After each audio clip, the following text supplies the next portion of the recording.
Vice President, Dennis Better, the Queen's Trustee. We also have Mike Schreiber, the Health and Safety Officer, Chris Viola, Manhattan Trustee, Vinny Speziale, Recording Secretary, and Jimmy Egan, our Fire Marshal Representative. We're here to talk about the after effects of the vaccine mandate and what's doing to our members. Today, approximately a dozen New York City firefighters are among countless other New York City employees that are facing termination for refusing to get vaccinated on the New York City vaccine mandate program. These firefighters spent a career in service to the city, protecting the lives and property of New York City residents at the risk of their own lives, health, and safety. Most, if not all of them, became infected with COVID directly from their work for the city, and it's appalling to myself and many others that natural immunity that was gained by the infection from working for New York City was then ignored by New York City as an acceptable alternative to vaccination. Natural immunity has become accepted as an acceptable alternative in many countries around the world, and ironically, at the same time, we are learning that the vaccine's protection for many of us has a shorter shelf life than originally predicted. There has been more than enough time since the vaccine mandate came into effect for New York City to study the natural immunity of its own members. With the data it has regarding its own employees, this sadly was not done, and forced vaccinations and terminations were a quicker and more efficient solution.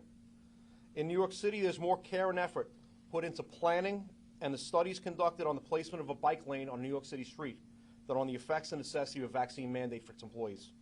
The irony of this situation is that since the beginning of the mandate, tens of thousands of New York City employees filled a reasonable accommodation out, then went to work unvaccinated anyway, and they were allowed to test each week. Currently, this wave of the pandemic is winding down, and those of us that refuse to submit to the vaccine now will lose their jobs at a time when COVID restrictions are being lifted around the city, state, and country, and in the end, this vaccine mandate has done little or nothing to protect New York City residents and employees, but instead has done great harm to the lives of many of its employees. Many people that have already been vaccinated will find it hard to understand why these firefighters have chosen to take this stand, but if not now, when? The many parts of the world are coming around to acknowledge natural immunity, and a recent CDC study shows that during the Delta wave, people with natural immunity fared better than those that had never been previously infected. There has been talk of the duration of protection afforded by the vaccine, and it seems like a never-ending number of boosters may be coming for a virus that seems to be burning itself out, as was predicted 2 years ago. Before any booster shot is mandated, natural immunity must be acknowledged and accepted before a person should be subjected to take a vaccine they do not need. I will make one last plea to the mayor to accept natural immunity as an alternative to vaccination and spare the jobs of those firefighters and other New York City employees. Many, if not all, of these employees have antibodies and nothing to fear from this virus. To those of my members facing termination, I have to say I am proud of you for holding the line, but I still encourage you to get the vaccination before it's too late. In the end, I am hoping that the decision you make in the long run is the right decision for you and your family. And if you choose not to get vaccinated, please get your affairs in order with the department and resign on your own terms before New York City fires you. I will now open the floor to questions. Andy, could you tell us, in terms of, you guys have brought some legal actions, but in prior conversations you said that there isn't enough use time for those to take effect. Could you talk about what court challenges are ongoing to the principle of being required to take a vaccination as a term and condition of employment when you're already employed? Right. We have filed lawsuits and grievances with the Supreme Court and also the city, in our department. We did have one grievance, a little bit of success in the grievance last week that stated that if they are going to fire you, they have to give you your time. They can't just tell you tomorrow you're fired. They have to allow you to take your vacations and your leaves. It was a very, very minor victory. The MLC put a case together early this week when the vaccinations were first announced, and they were hoping for a TRO to stop the terminations. That was rejected by the judge yesterday. So as of now, there's nothing stopping the terminations. In the end, the courts will take months, if not years, to get to a finality of whether or not this is an acceptable condition of employment. But as of right now, the court has offered us no respite from this. What's the total number of your members who are facing firing at the end of the day today? Right now, approximately 12. We don't know who is going to get the shot right now. I've had a couple of employees tell me that they're going to get terminated. Some are going to retire. 12, 1, 2. 12, 1, 2, currently. Today. Now, the way the process worked, as I explained, the reasonable accommodation process, there's still about 500 firefighters that are in the process of having their case heard by the city. At some point in time, they will either be told it's accepted or denied.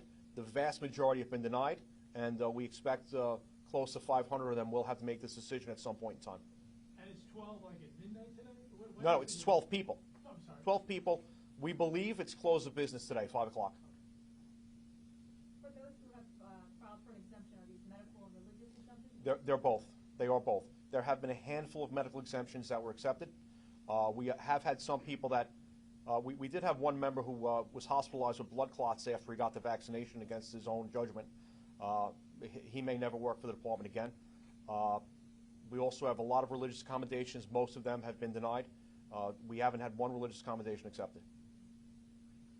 Can you talk about the level of transparency across, in your contact with those unions? Mayor de Blasio is committed to letting us know how many religious exemptions. I know that when it comes to medical, that there's HIPAA issues. But do you guys have, the union movement, the public union movement, have a sense of how many have been granted and which agencies? Because I'm hearing wide-ranging results. Some places, if you were Catholic and concerned about the makeup of the vaccine, you got it. I mean, is it a patchwork? Do you get any sense from talking to your colleagues? I'm really dealing with rumors. I have heard what the numbers that you have heard, and that is an unfortunate reality of the situation. The original accommodation gets accepted or denied by the department, whichever department it is, either PD, FD, sanitation, teachers, and then if you are denied, you then move on to the city, who could then deny everybody. But you bring up a good point. The initial acceptance could come from an individual agency, and what's acceptable in one agency ends up being unacceptable in another. So there's a huge disparity among these, but again, we're only dealing with rumor. So they really should release the information. They should have basically standards for all groups that the departments follow, which hasn't been done. If you are having, as you say, certain people that are Catholics getting an acceptable RA and other departments not having that. So there is definitely a disparity that will be brought up in the future, but again, we're currently fighting the lawsuits we have in front of us. But we wish that there were standards, from the get-go. The 12 does not include folks who can retire. Those, they can't retire. No, there are 2 people that can, 2 or 3 that can retire. They will be terminated if they don't retire, but their pension, if you have over 20 years, your pension is secured, but a lot of financial decisions will be made for them without their input. If you have less than 20 years, you will be terminated. And just to make sure I understand, you are still encouraging members to get vaccinated by the deadline? Is that what you're Well, we don't want to see any of our members get fired. In the end, this is a decision they will have to make for themselves.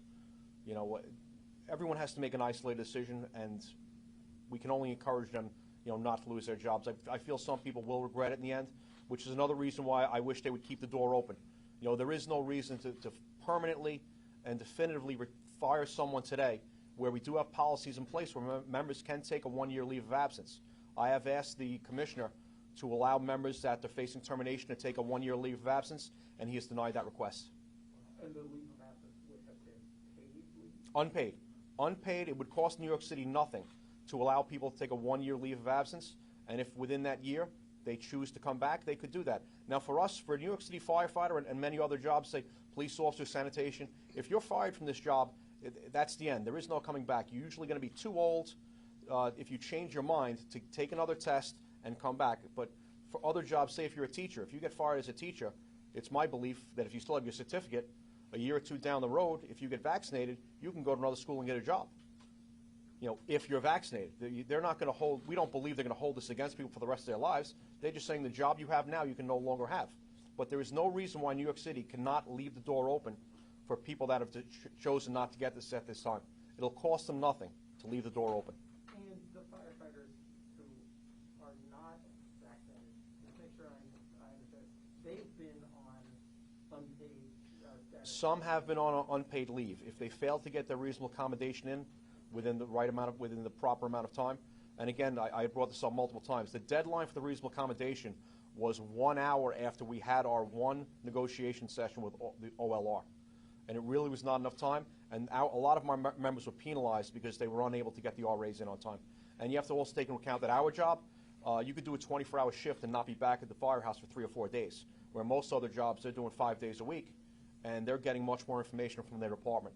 I feel our department could have done a better job reaching out to these people and making sure they were all informed and that they all got their RAs in.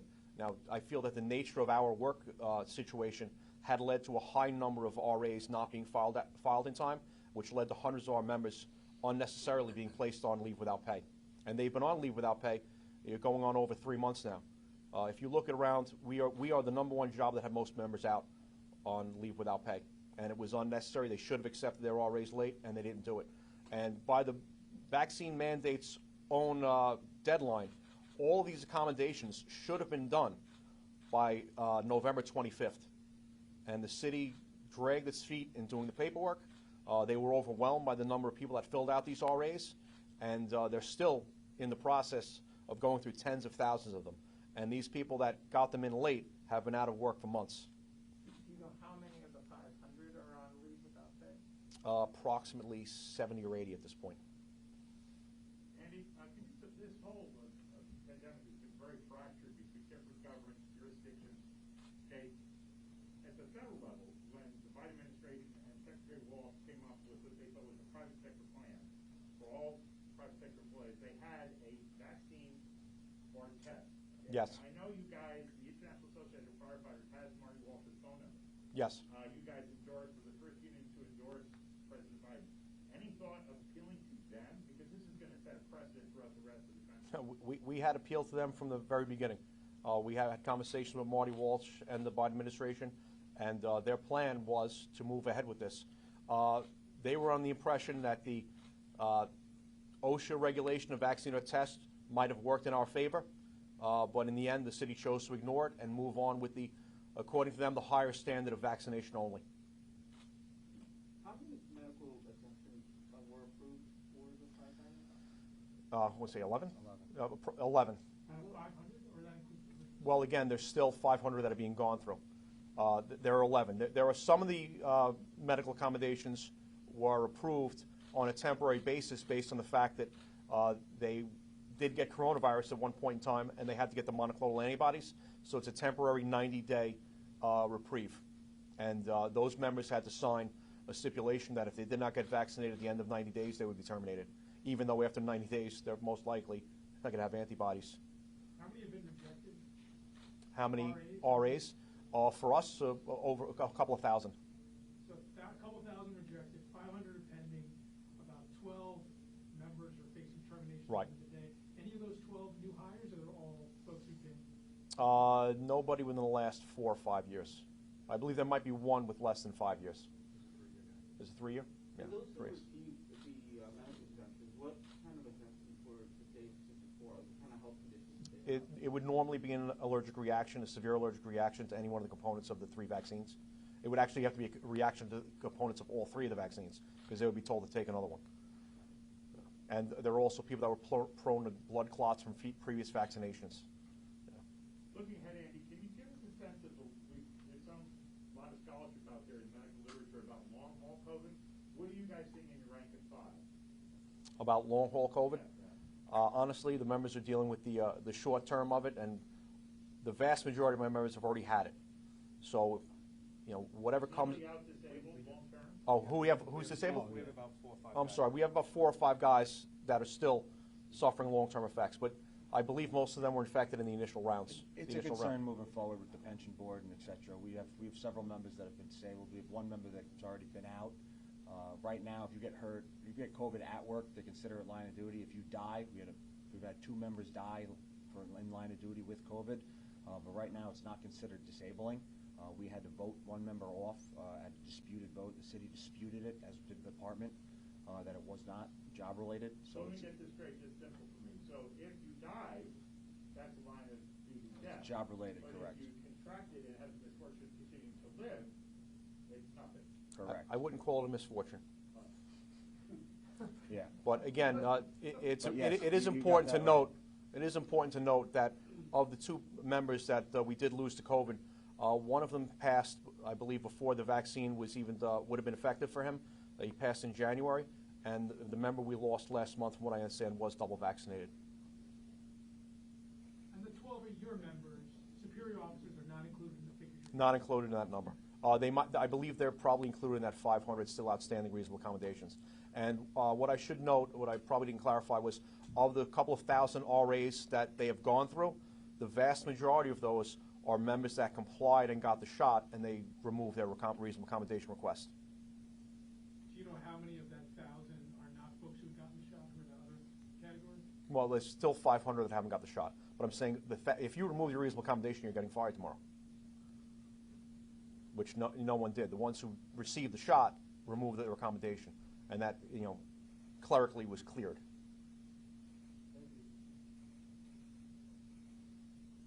Any other questions?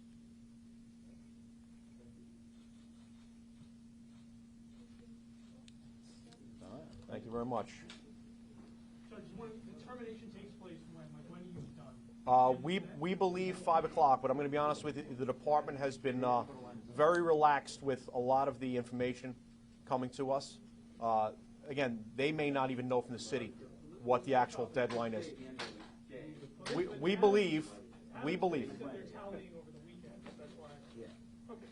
Again, They haven't put a line, they haven't given. right, there's a lot of semantics that they, Yeah, they kept their date. They kept their date. Right.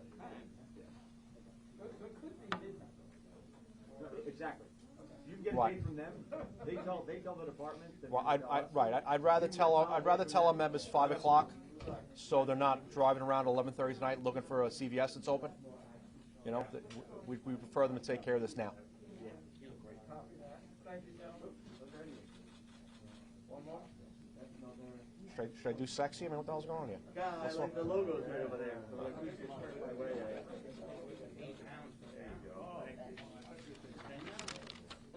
Hello. Good to see you again.